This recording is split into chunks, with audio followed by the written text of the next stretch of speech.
آسان لفظوں میں یہ کہیں کہ ہمارا سنت مصطفیٰ کے ساتھ کتنا تعلق ہے، کتنا ہم سنت مصطفیٰ کو، سنت رسول کو ہم فالو کرتے ہیں، اور کہاں تک ہم سنت کے بجائے اپنی طبیعت کے پیچھے چلتے ہیں۔ حالانکہ رب کے قرآن کا یہ فیصلہ ہے کہ مَا آتَاكُمُ الرَّسُولُ فَخُذُوهُ، جو کچھ میرا رسول تمہیں دے وہ لے لو، وَمَا نَهَاكُمْ عَنْهُ فَانْتَهُوا، اور جس سے میرا رسول تمہیں منع کر دے تو رک جاؤ۔ بس ایمان کا تقاضا یہی ہے کہ جس کام سے رسول روک دے رک جاؤ، اور جس کام کے کرنے کا رسول حکم دے دے اس کے کرنے میں پھر دیر نہ لگاؤ۔ آج جو ہم آپ اور میں اس قدر پریشان حالی کا شکار ہیں، آج جو ہمارے معاشرے کے اندر، ہمارے گھروں کے اندر، بلکہ یوں کہا جائے کہ ہمارے ملک کے اندر یا عالم اسلام کے اندر ایک بے چینی کی کیفیت ہے، بے سکونی کی فضا ہے، اس کی بھی ایک وجہ یہی ہے کہ جو رب کا قرآن کہتا رہا ہم نے اس کو نہیں مانا، جو مصطفیٰ کی شریعت کہتی رہی ہم نے اس کو نہیں مانا، جو اللہ کا محبوب ہمیں رستہ بتلا کر گیا ہم اس پر نہیں چلے، جو اللہ نے امت مسلمہ کی فلاح و کامیابی کے لیے احکامات صادر فرمائے ہم نے ان احکامات کو فالو نہیں کیا، جس کا نتیجہ یہ نکلا کہ ہم انفرادی طور پر بھی اور اجتماعی طور پر بھی بے سکونی اور پریشانی کا شکار ہے۔ آج ہر ایک اس تلاش میں ہے کہ اس کو کہیں سے سکون کی دولت میسر آ جائے۔ تو میرے بھائیوں، اگر سکون کی دولت تلاش کرنا چاہتے ہو تو سیدھی سادی اور آسان سی بات یہ ہے کہ جو کچھ رسول نے کہا وہ کرتے چلے جاؤ، جس سے حضور منع کر کے چلے گئے اس سے اپنے آپ کو باز رکھو۔ تو جب خود کو رسول کے نقشے قدم پر چلنے کا عادی بنا لو گے تو پھر تمہاری زندگی کے اندر آسانیاں پیدا ہوتی چلی جائیں گی، اور اگر کہیں زندگی کے موڑ پر کسی مشکل کا سامنا بھی ہوتا ہے تو حضور کی سنت کو سامنے رکھتے ہوئے تم صبر و استقلال کے ساتھ اس کا مقابلہ کر سکتے ہو۔ لیکن ہماری بدقسمتی یہ ہے کہ ہم نے سنت رسول ہو یا قرآن مجید کے جتنے احکامات ہوں، جہاں تک ہماری طبیعت نے مانا، جس کو ہمارے دل نے پسند کیا وہ ہم نے لے لیے، اور جن احکامات کو ہمارا دل تسلیم نہیں کرتا یا جو چیزیں ہمارے دل کو اچھی نہیں لگتی اس کو ہم چھوڑ دیتے ہیں۔ کائنات کے اندر ہم تک جتنا دین پہنچا ہے اس دین کو پہنچانے میں جن شخصیات کا سب سے زیادہ کردار ہے وہ حضور کے صحابہ ہیں، وہ یاران مصطفیٰ ہیں، اور وہ خوش نصیب لوگ ہیں کہ جن کو حضور علیہ السلام کے ساتھ صحبت کا، حضور کی صحابیت کا شرف حاصل ہو، اور ان لوگوں نے حضور علیہ السلام کے طریقے کو، حضور کی سنت کو کس حد تک پسند کیا اور اور کس حد تک اپنایا، یہ بات ان کی زندگیوں سے پتہ چلتی ہے۔ اور وہ کامیاب بھی تب ہی ہوئے جب انہوں نے حضور کی سنت کو اپنی رائے سے بڑھ کر، اپنی عقل سے بڑھ کر اور اپنی منشا، مرضی اور دل کی خواہش کو پیچھے چھوڑ کر حضور کی سنت کو اہمیت دی ہے۔ تو پھر کوئی ابو بکر صدیق بنا ہے، کوئی فاروق اعظم بنا ہے، کوئی عثمان ذو النورین بنا ہے، کوئی حیدر کرار بنا ہے، اور کوئی جو ہے وہ سلطان الفقر ابو ذر غفاری بنا ہے۔ حضرت سیدنا فاروق اعظم رضی اللہ تعالیٰ عنہ ایک دفعہ طواف کعبہ کرنے میں مصروف ہیں، خانہ کعبہ کا طواف کر رہے ہیں۔ تو آپ جانتے ہیں کہ جو بھی مسلمان خانہ کعبہ کا طواف کرتا ہے تو اگر اس کو آسانی سے حجر اسود کو چومنا نصیب ہو جائے تو وہ حجر اسود کو ضرور چومتا ہے، اس کو بسا دیتا ہے، اس کو چوم کر اپنے دل کی جو پیاس ہے اس کو بجھاتا ہے۔ حضرت سیدنا عمر فاروق رضی اللہ تعالیٰ عنہ آپ کو اتفاق ایسا ہوا کہ آپ حجر اسود کو چومنے کی آپ کو سعادت نصیب ہوئی، اور آپ کے ساتھ داماد مصطفیٰ اخی رسول شیر خدا حیدر کرار مولا مشکل کشا شیر خدا علی المرتضیٰ رضی اللہ تعالیٰ عنہ آپ بھی آپ کے ساتھ جلوگر تھے۔ حضرت عمر فاروق رضی اللہ تعالیٰ عنہ نے حجر اسود کو چوما اور چوم کر حجر اسود سے بات کرنے لگے۔ حضرت فاروق اعظم حجر اسود کو کہنے لگے کہ حجر اسود تو جانتا ہے میں نے تجھے کیوں چوما ہے؟ تو ایک پتھر ہے، تو نفع بھی نہیں دے سکتا، نقصان بھی نہیں پہنچا سکتا، تجھے چومتے رہے تو تو فائدہ نہیں دے سکتا، اور تجھے نہ چومے تو تو نقصان نہیں پہنچا سکتا، لیکن جانتا ہے کہ اس کے باوجود نہ تو نفع دے سکتا ہے نہ نقصان دے سکتا ہے، پھر میں نے تجھے کیوں چوما ہے؟ اور پھر خود ہی کہنے لگے کہ سن، میں نے تجھے کسی اور وجہ سے نہیں چوما، بلکہ میں نے اپنے محبوب کو اس طرح کرتے ہوئے دیکھا ہے کہ ایک بار آمنہ کے لال نے تمہیں اس طرح چوما تھا، بس تو نفع دے نہ دے، نقصان پہنچائے نہ پہنچائے، کیونکہ میرے محبوب کے ہونٹ تیرے اوپر لگے ہیں، حضور نے تیرا بوسہ دیا ہے، میرے محبوب نے تجھے چوما ہے، تو اب عمر فاروق بھی تیرا بوسہ لے رہا ہے، کیونکہ تجھے چومنا میرے محبوب کی سنت ہے، تو میں تجھے اس لیے نہیں چوم رہا کہ تو نفع دے گا نقصان دے گا، میں تو اس لیے چوم رہا ہوں کہ میرے محبوب کی سنت ہے تجھے چومنا۔ جب حضرت سیدنا فاروق اعظم نے یہ بات کی تو مولا مرتضیٰ شیر خدا رضی اللہ تعالیٰ عنہ ساتھی کھڑے تھے، آپ مسکرائے اور مسکرا کر فرمانے لگے کہ اے عمر، جہاں تک بات محبوب کی سنت کی ہے، حضور نے اس کو چوما ہے تو تم چومتے ہو، یہ تو ٹھیک بات ہے، اور حضور کی سنت کو ادا کرنا چاہیے کہ جس طرح حضور چومتے تھے تم بھی چومتے ہو، حضور کی سنت کو ادا کرتے ہوئے تم نے اس کی جو ہے وہ اس کو بوسہ دیا، اس کو چوما، لیکن جو دوسری بات آپ نے کی ہے وہ مجھے درست معلوم نہیں ہوتی، اس لیے کہ یہ حجر اسود نفع بھی دے سکتا ہے اور نقصان بھی پہنچا سکتا ہے، اور نفع اس طریقے سے دے گا کہ قیامت والے دن جتنے لوگوں نے اس کو چوما ہوگا یا دور سے ہاتھ کا اشارہ کر کے اس کا استلام کیا ہوگا، یہ پتھر ان کی شفاعت کرے گا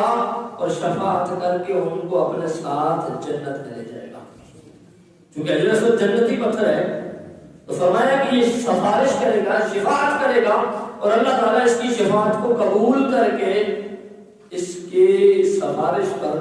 ان لوگوں کو جو جہنم میں جا رہے ہوں گے جنت میں جائے۔ اب حضور علیہ السلام کے جو صحابہ کرام ہیں، بات حجر اسود کی بتانا مقصود نہیں ہے، مقصد یہ ہے کہ حضرت سیدنا فاروق اعظم جیسا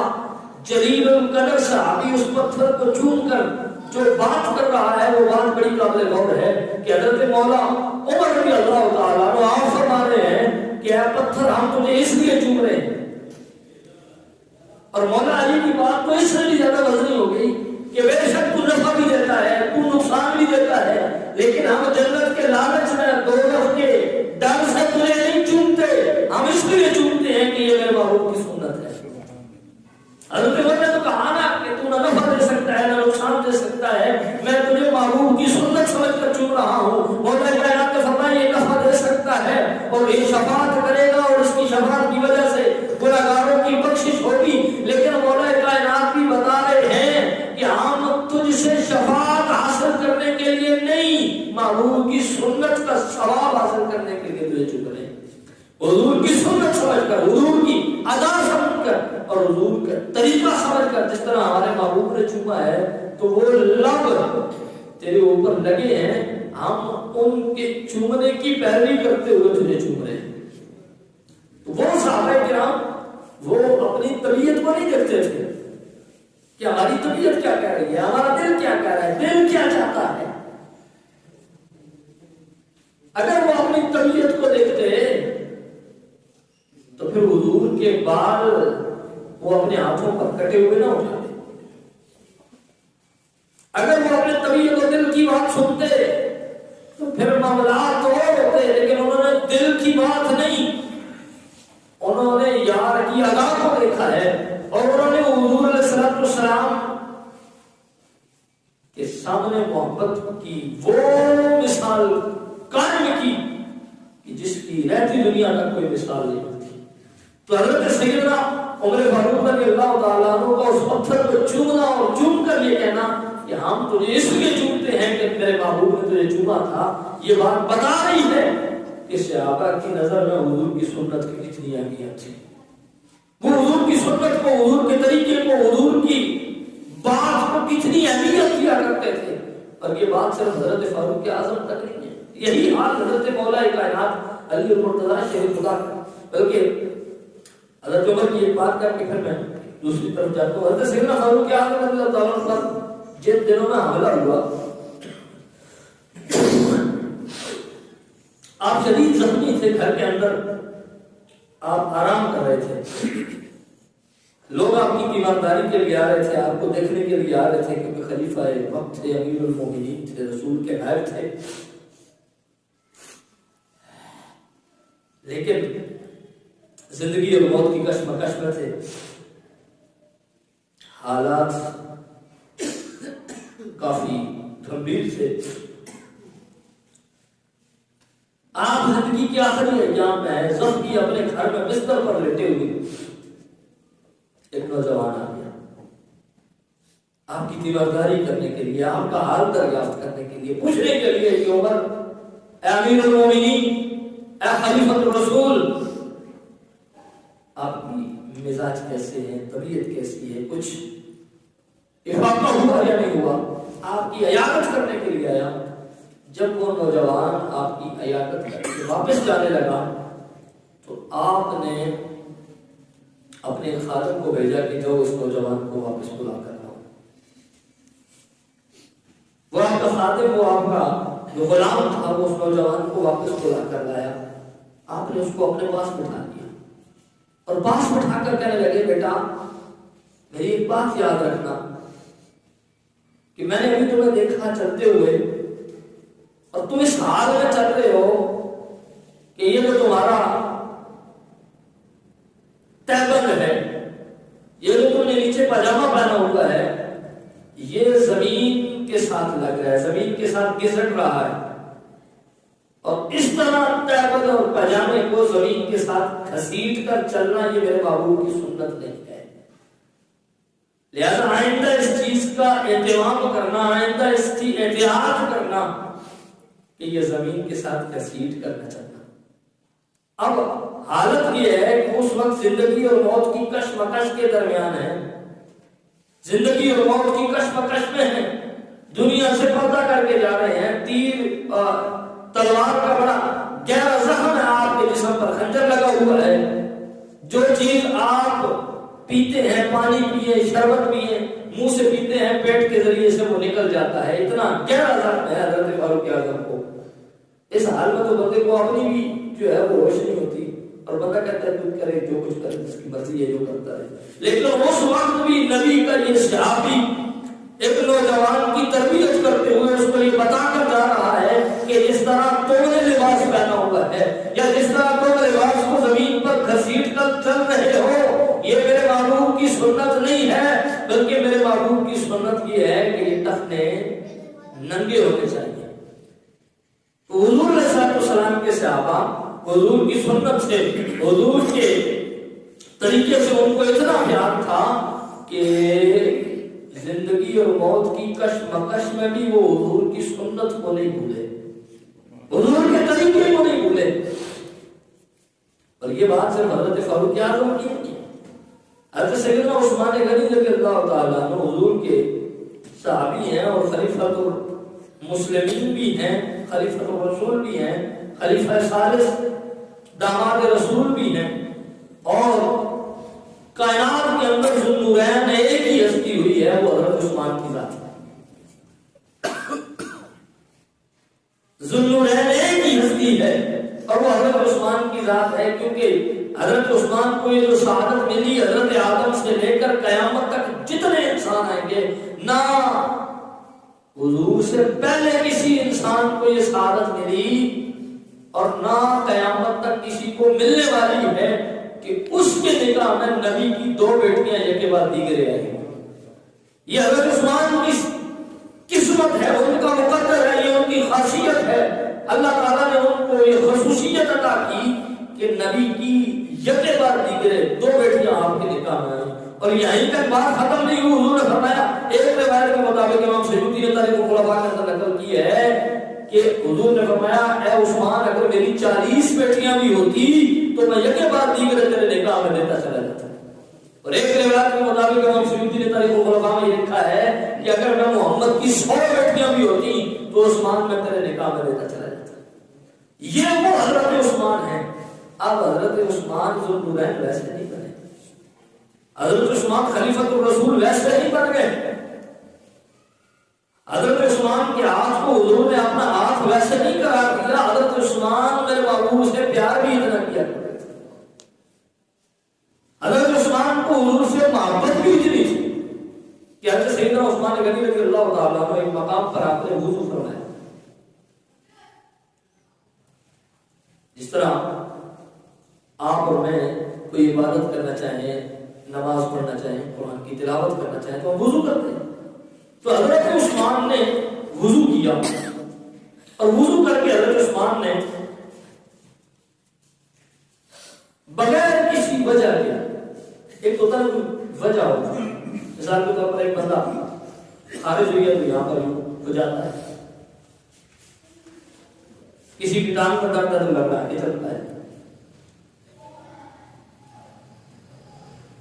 بغیر کسی وجہ کے حضرت عثمان وضو کر کے مسکرانے لگے، چہرے پر تبسم کی کیفیت آئی۔ صحابہ کرام نے دیکھا، کہا عثمان وضو کیا ہے، وضو کر کے، وضو کرنا حضور کی سنت ہے، طریقہ ہے، جب بھی عبادت کے لیے آپ جائیں تو وضو کرنا، یہ حضور صلی اللہ علیہ وسلم کی پاکی کا اثر کرنا ایک طریقہ ہے، وہ تو ٹھیک ہے، سمجھ آتی ہے بات، آپ نے وضو کیا، لیکن وضو کے بعد یہ مسکرانے والا معاملہ یہ سمجھ میں نہیں آیا۔ تو حضرت سیدنا عثمان غنی رضی اللہ تعالیٰ عنہ آپ فرمانے لگے، بس یہ وجہ ہے ہی کچھ ایسی کہ تمہاری سمجھ میں آ بھی نہیں سکتی تھی،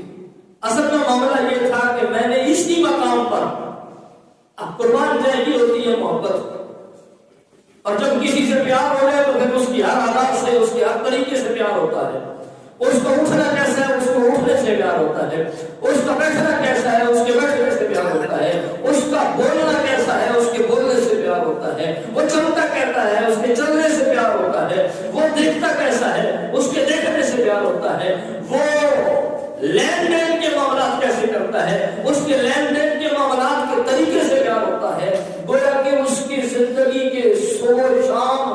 ہر ایک لمحہ سے پیار ہو جاتا ہے۔ حضرت عثمان